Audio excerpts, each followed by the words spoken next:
Assalamualaikum warahmatullahi wabarakatuh.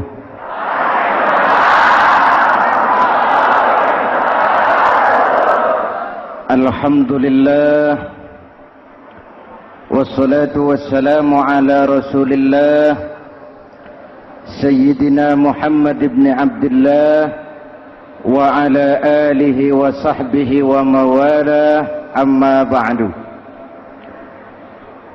Hadirin hadirat ma'asyiral muslimin yang saya cintai, Ramadan adalah madrasah, sekolah, tempat di mana kita banyak sekali belajar tentang hidup dan kehidupan, supaya kita lebih siap menghadapi hidup, supaya kita punya wawasan, supaya kita mampu melihat persoalan jauh ke depan, supaya kita tidak terjebak pada keuntungan sesaat tapi merugikan jangka panjang. Malam ini saya ingin mengajak kita semua melihat kurikulum Ramadan. Pelajaran apa yang diberikannya kepada kita? Pertama, Ramadan mengajarkan kita menjadi orang-orang yang sabar, ulet, dan tahan uji. Ini zaman di mana persaingan tajam. Betul? Jangankan jadi pejabat tinggi, jangankan jadi pengusaha sekarang ini, jadi kiai saja kalau tidak sanggup bersaing,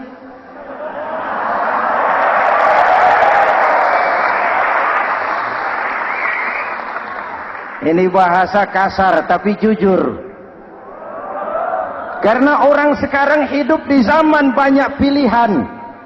Akibat persaingan yang semakin tajam, orang sering kehilangan kesabaran. Kepengen cepat kaya, lalu tidak sabar. Makan renten, nipu orang, buka peternakan tuyul,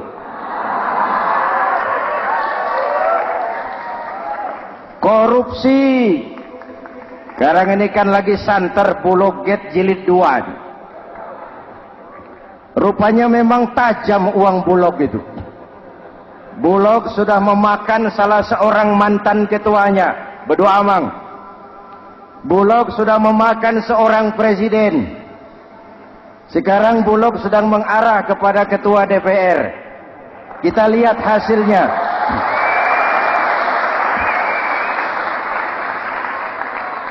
Tentu saja kita prihatin, karena kita tahu ekonomi kita sedang sulit.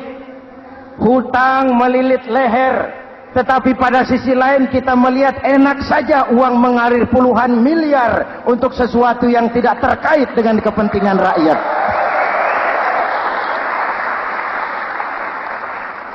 Karena itu puasa mendidik kita sabar, biar lapar melilit perut, biar haus mencekik tenggorokan. Kalau maghrib belum datang, jangan sentuh makanan, jangan ambil minuman, sabar. Betul? Ada waktunya. Lalu lintas itu macet karena kendaraan besar tidak mau ngalah, kendaraan kecil tidak tahu diri. Betul? Antrian di pasar kacau karena yang sudah dapat nggak mau minggir, yang di belakang dorong-dorong.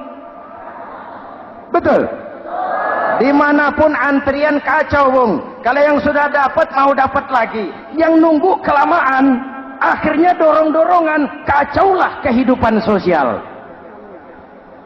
Puasa melatih kita sabar. Karena sebagai bangsa kita punya latar belakang sejarah. Kita ini bangsa yang ditempa oleh segala macam kesulitan. Kita 350 tahun dijajah Belanda, sulit. Setelah merdeka, kita dirongrong oleh berbagai macam pemberontakan, susah. Lalu PKI berontak, susah lagi. Lalu berdiri Orde Baru, lama-lama susah lagi. Orde Baru selesai, muncul reformasi, masih susah juga. Kita bangsa yang ditempa oleh kesulitan, bangsa yang tahan bantingan, bukan bangsa yang cengeng. Karena itu mari kita menjadi diri kita. Kita akan gagal kalau kita mau jadi orang lain. Kita akan gagal kalau kita hidup di bawah bayang-bayang orang lain. Jadilah kita diri kita sendiri. Sabar, ulet, dan tahan uji. Inilah kurikulum pertama dari pelaksanaan ibadah puasa.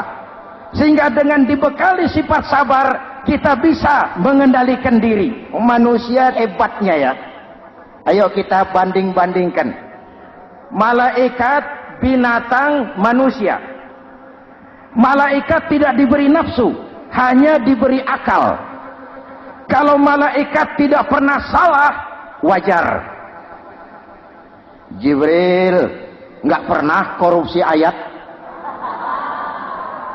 Ini ada ayat bagus, saya pakai sendiri saja ini. Tidak. Malaikat maut tidak pernah salah address mencabut nyawa orang yang belum waktunya mati. Tidak pernah. Dan itu wajar. Malaikat makhluk tanpa alternatif. Secara instinktif dia diciptakan untuk taat. Sebaliknya binatang diberi otak tapi tidak diberi akal. Binatang hanya diberi nafsu. Kalau binatang tiap hari salah, wajar. Ayam, kalau sudah datang syahwatnya, tidak usah menoleh, ini banyak orang apa tidak? Betul. Kuda keliling kota, tidak pakai celana, tenang saja. Betul. Dan wajar, namanya juga binatang. Sedangkan manusia diberikan akal dan diberikan nafsu. Tiap hari terjadi perjuangan. Kadang akal menang, kadang nafsu yang menang. Ketika akal menang, kita lebih tinggi dari malaikat. Ketika nafsu yang menang, kita lebih rendah daripada binatang. Hadirin yang saya cintai, itu pelajaran pertama, sabar, ulet, tahan uji. Lalu pelajaran yang kedua, melahirkan sikap istiqomah. Punya stabilitas temperatur batin, istilah sekarang. Soal istiqomah ini saya tidak akan menjelaskan pengertiannya. Saya mau cerita saja. Mau dengar nggak? Ini tentang istiqomah.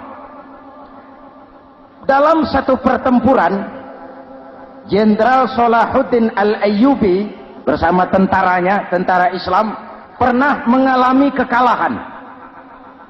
Karena kalah, banyak yang ditahan jadi tawanan orang-orang kafir, beberapa perwira dan banyak ofsir. Tercatatlah ada 3 orang ofsir jadi tawanan raja kafir ini. Satu hari raja kafir musyawarah dengan perdana menterinya. Perdana menteri, saya tuan raja, ini tawanan Islam ini enaknya diapain?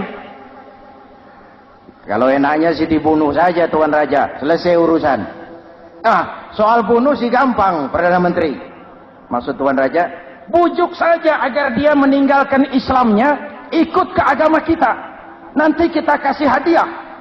Begitu. Iya, baiklah. Besok saya sidang 3-3-nya. Besoknya ini 3 ofsir disidang di tempat terbuka langsung oleh Perdana Menteri. Mula-mula dipanggil ofsir pertama. Ofsir pertama, ya Perdana Menteri, sini. Baik. Kamu tahu kamu siapa? Tahu. Siapa kamu? Tawanan. Iya, kalau tawanan bisa diatur kan? Diatur bagaimana? Kamu mau nggak ikut saya bersama Tuan Raja meninggalkan Islam agamamu, mengkhianati saudara-saudaramu sebangsa, setanah air, sekeyakinan? Ikut dengan saya, tinggalkan Islam. Nanti kamu akan saya angkat jadi pejabat tinggi, gaji cukup, rumah cukup, kendaraan cukup, istri cukup. Tapi kalau kamu menolak, kamu akan saya bunuh. Tuan Perdana Menteri, ya. Apa Anda menyangka selama ini saya berjuang karena kepengen kedudukan yang tinggi? Nih. Tuan menyangka saya berjuang ini karena kepengen harta yang banyak, jaminan hari depan yang memadai? Tidak, Tuan Perdana Menteri. Saya tinggalkan keluarga, kampung halaman, sanak famili, handai taulan. Saya jihad karena mengharap ridho Allah Subhanahu wa ta'ala. Tapi sekarang kamu tawanan kan? Itu resiko perjuangan. Kamu tidak mau meninggalkan Islam? Tidak. Kamu akan saya bunuh. Silakan. Kamu tidak takut mati? Tidak. Kamu berani? Dari kemarin. Apa dikira baru sekarang saya berani? Tuan Perdana Menteri, saya berharap memang saat-saat seperti ini bisa saya temukan. Ibadah saya sedikit, sholat saya kurang, puasa saya kurang. Barangkali dengan jihad saya bersimbah darah, mati di tangan Tuhan, Allah akan mengampuni dosa-dosa saya dan saya dapat tiket untuk mencapai keridhoannya.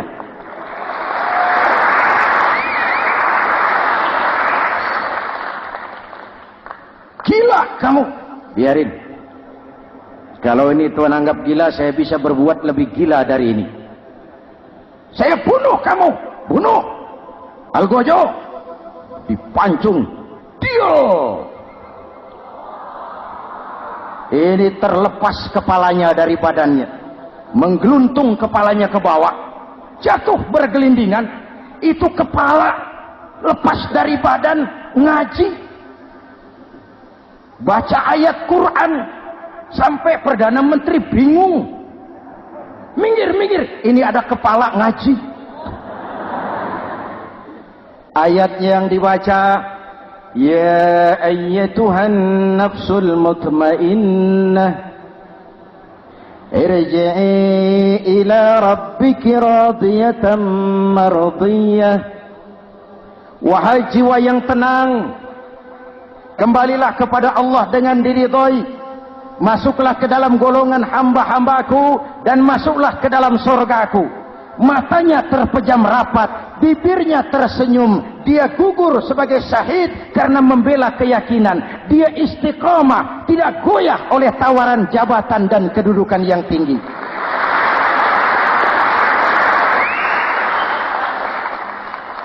Perdana Menteri geleng kepala, dasar orang Islam.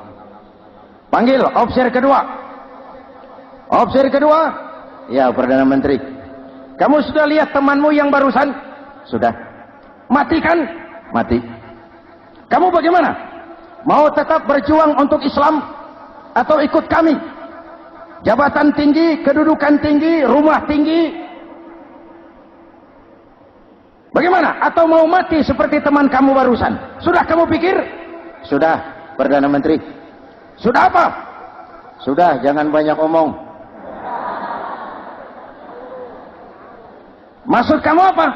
Saya sudah tidak sabar mau nyusul teman saya yang barusan itu. Saya tidak bayangkan bagaimana disambut oleh malaikat di surga, disambut oleh para bidadari di surga, menggapai ridho Allah. Oh, Perdana Menteri, sudah jangan banyak omong. Kalau mau potong, potong saya. Perdana Menteri bilang ini lebih gila dari yang pertama itu. Yang pertama masih mau diajak ngomong, ini malah langsung minta disembelih. Ayo, Algojo, potong. Potong lagi. Dia terpisah lagi kepalanya dengan badan, jatuh ke bawah, menggeluntung, ngaji lagi. Ayatnya yang dibaca, wujuhun yawma izin nadirah ila rabbiha nazirah. Muka mereka hari itu berseri-seri kepada ridho Allah. Mereka memandang bibirnya senyum, matanya terpejam, dan dia ajal dengan husnul khatimah, mendapat syahid karena teguh punya keyakinan, istiqamah dalam perjuangan, tidak goyang, tidak mencela dan mencele.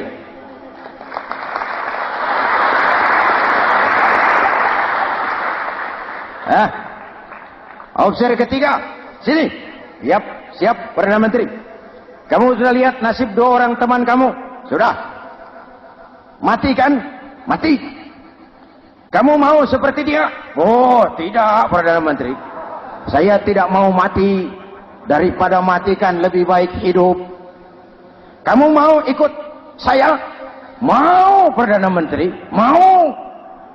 Gaji besar, rumah besar, kendaraan besar, istri.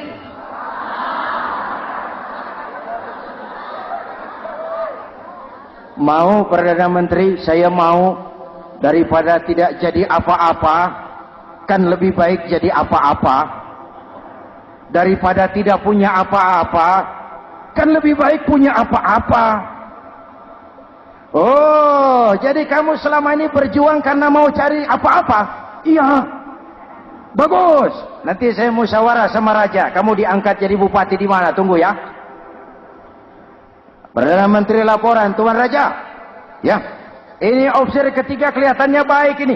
Dia mau mengkhianati teman-temannya, sebangsa, setanah air, sekeyakinan. Mengkhianati bangsanya, meninggalkan agamanya. Dia mau ikut kita. Kita angkat jadi pejabat di mana dia? Raja senyum. Oh, soal angkat mengangkat sih gampang, Perdana Menteri. Cuma saya pikir-pikir opsi ketiga ini kok tegel-tegelin. Kok sampai hati ya? Temannya sendiri, seiman, sekeyakinan, sebangsa, setanah air, dikhianati karena mengejar jabatan, harta, kedudukan. Orang itu, Perdana Menteri, kalau sudah mau mengkhianati saudaranya sendiri, apalagi orang lain.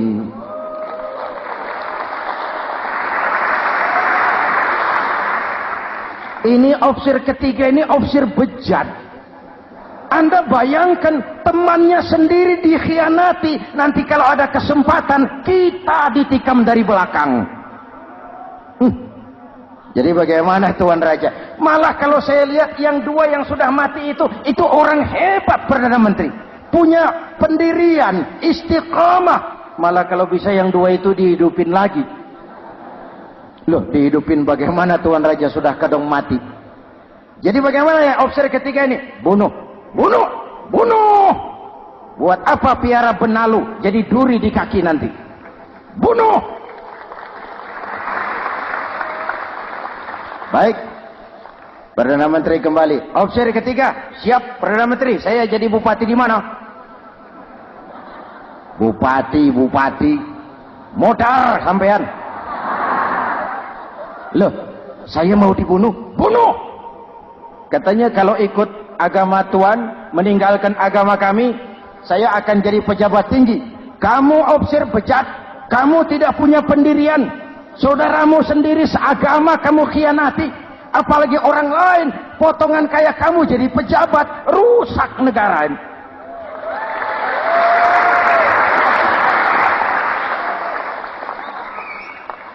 Hadirin hadirat yang berbahagia, saya lanjutkan cerita ini.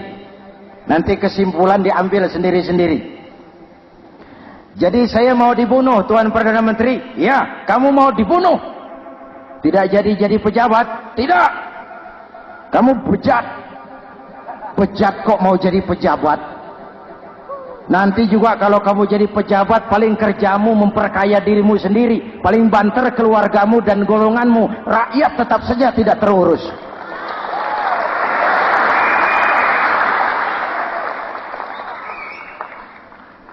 Paling-paling kamu kalau sudah jadi pejabat tinggi, kerjamu cuma membuka, meresmikan, berkunjung.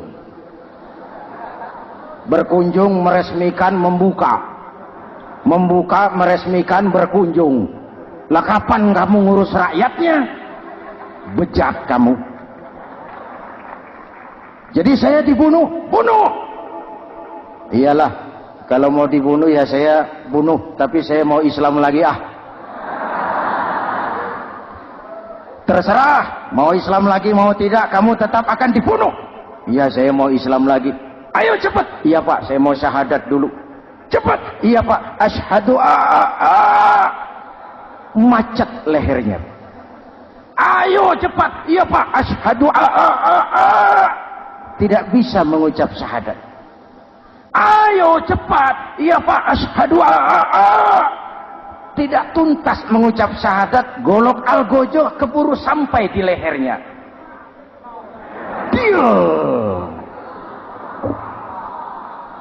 Darah mancur, pisah kepala dengan badan, menggeluntung ke bawah.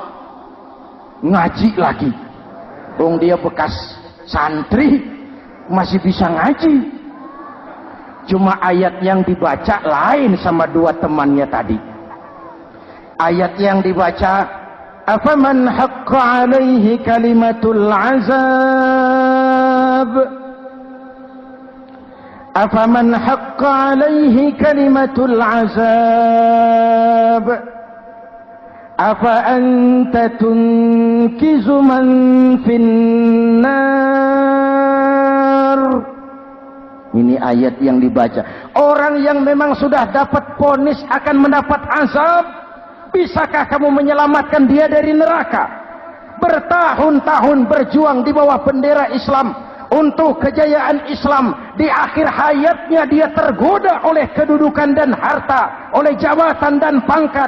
Ia bergeser, imannya rapuh, hilang istiqomahnya, ditinggalkan agamanya, dan dalam keadaan begitu dia mati. Dia su'ul khatimah.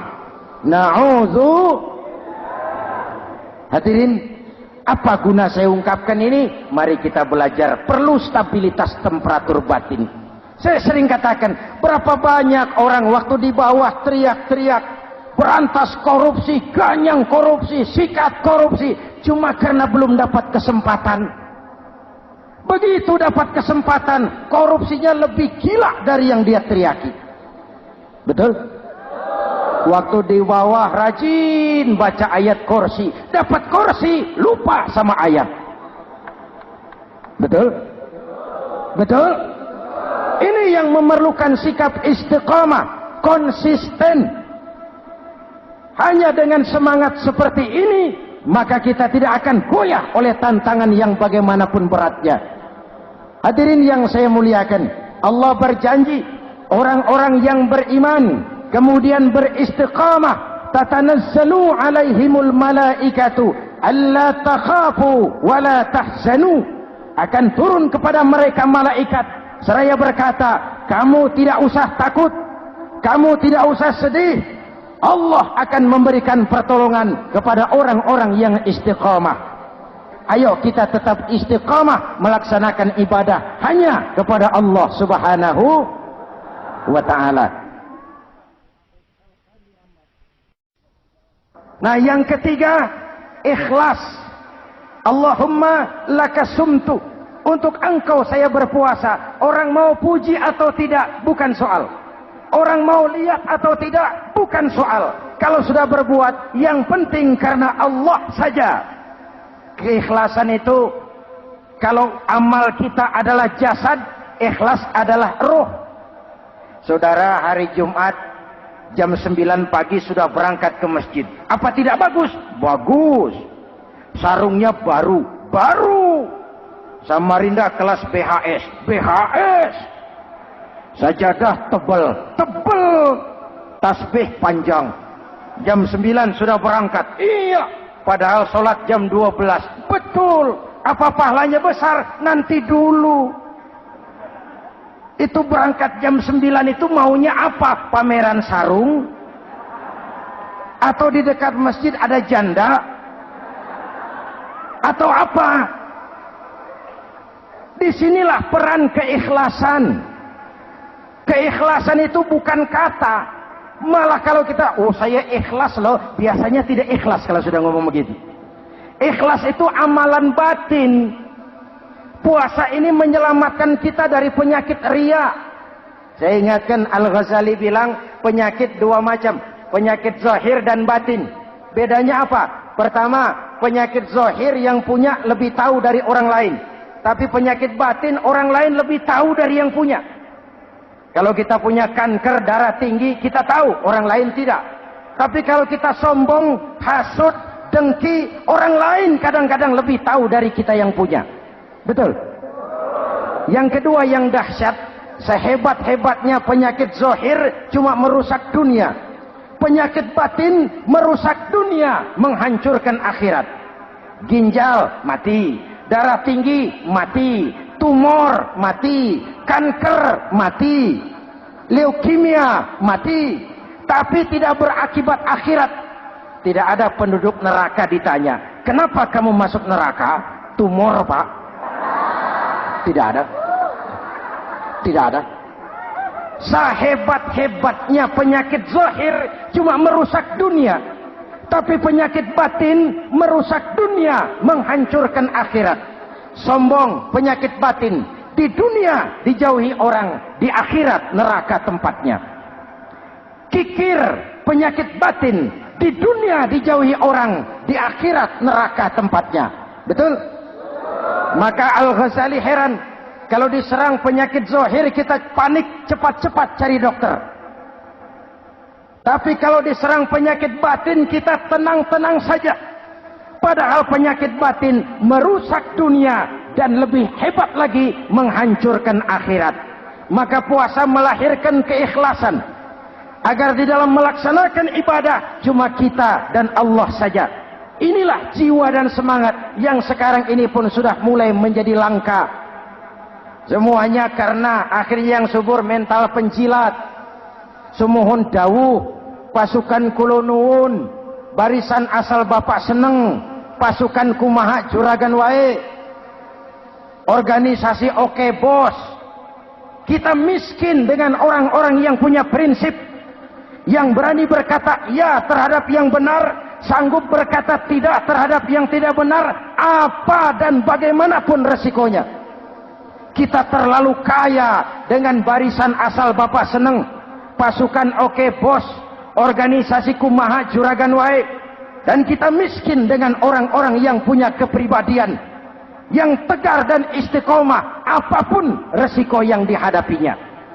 Jadi dengan keluar dari sekolah Ramadan, semangat keikhlasan makin tumbuh dalam hidup dan kehidupan kita. Ibu bapak hadirin hadirat yang berbahagia, itulah makanya puasa disebut ibadah sirriyah, ibadah abstrak, cuma kita dan Allah saja yang tahu. Ini lebih mendorong semangat keikhlasan.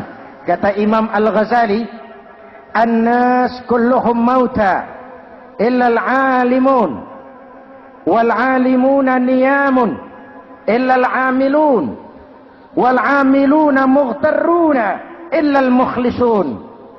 Manusia itu mati kecuali orang yang berilmu. Orang yang berilmu walaupun hidup tidur kecuali yang mengamalkan ilmunya. Dan orang yang mengamalkan ilmunya banyak yang tertipu kecuali yang ikhlas di dalam mengamalkan ilmunya.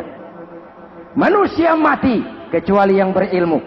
Yang berilmu walaupun hidup tidur kecuali yang mengamalkan ilmunya. Yang mengamalkan ilmunya banyak yang tertipu, menyangka amalnya sudah banyak, sholatnya sudah hebat, zakatnya sudah luar biasa, jihadnya sudah mantap. Banyak yang tertipu kecuali yang ikhlas di dalam mengamalkan ilmunya. Jadi amal tanpa ikhlas, jasad tanpa ruh. Itulah makanya nuansa Ramadan dengan ibadah puasa mengembangkan semangat keikhlasan di antara kita semua. Mari kita baca doa sama-sama munajat, mohon pertolongan Allah agar kita diselamatkan dari penyakit riya dan ditumbuhkan semangat keikhlasan. Ala hadhihi niyyah wa ila hadratin nabi. Al-Fatihah.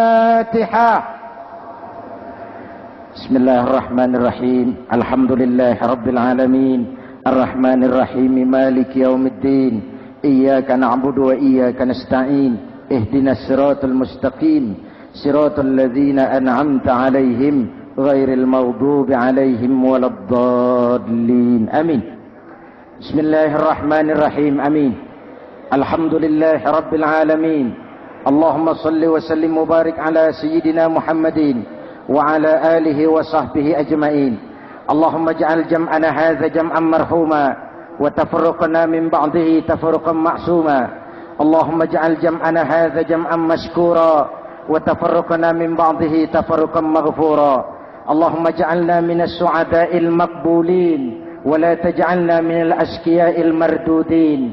ربنا تقبل منا صلاتنا وصيامنا وقيامنا وتخشعنا وتعبدنا وتضرعنا وتمم تقصيرنا برحمتك يا أرحم الراحمين. اللهم أصلح من في صلاحه صلاح المسلمين. اللهم أهلك من في هلاكه صلاح المسلمين. Ya Allah, dengan sepenuh perasaan dan pengharapan, dengan segala keremahan dan kerendahan, kami bermohon kepadamu, berikan kami kekuatan zahir dan batin, berikan kami kesabaran dan ketabahan, sikap istiqamah dalam mengarungi hidup yang penuh ujian ini. Karuniakan kepada kami pemimpin-pemimpin yang takut kepadamu dan sayang kepada kami. Rabbana hab lana min azwajina dzurriyyatina qurrata a'yun waj'alna lil muttaqina imama. Afdalu ma qultuhu ana wan nabiyyuna min qabli. La ilaha illallah.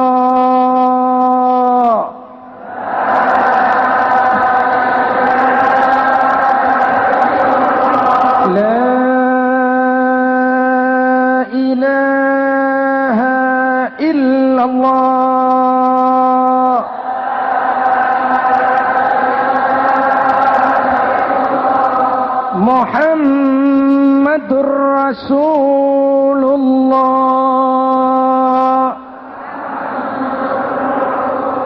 Amin.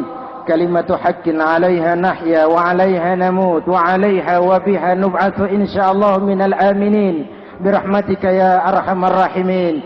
Sallallahu ala sayyidina Muhammadin wa ala alihi wa sahbihi ajma'in. Ana rabbika rabbil izzati amma yasifun. Salamun alal mursalin walhamdulillahi rabbil alamin. Assalamualaikum warahmatullahi wabarakatuh.